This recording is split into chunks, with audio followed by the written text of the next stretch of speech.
In today's video, I'm going to teach you how to close a position on eToro.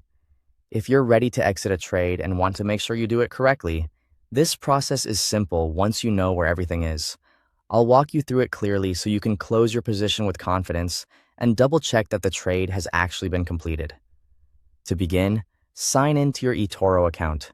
Make sure you're fully logged in before moving on, since you'll need access to your active investments and account dashboard. Once you're in, look to the left-hand menu and open your portfolio.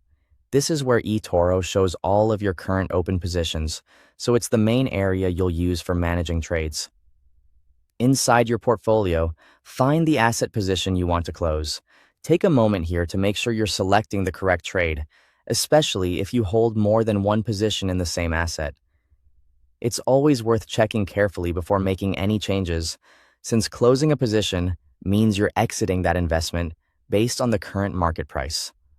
Once you've located the correct position, click the Close button next to it.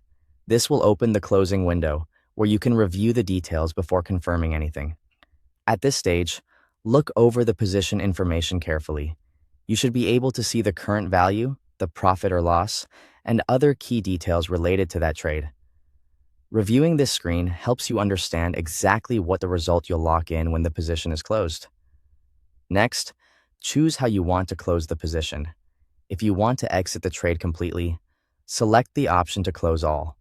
If eToro gives you the option to close specific positions instead, you can use that if you only want to partially reduce your exposure rather than exit the entire trade.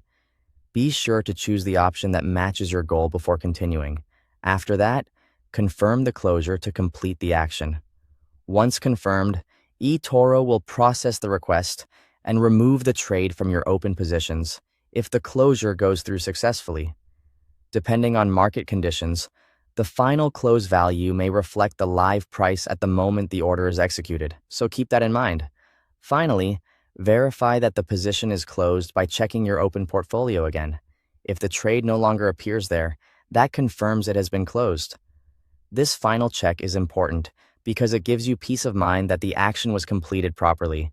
And that's how to close a position on eToro. Thanks for watching.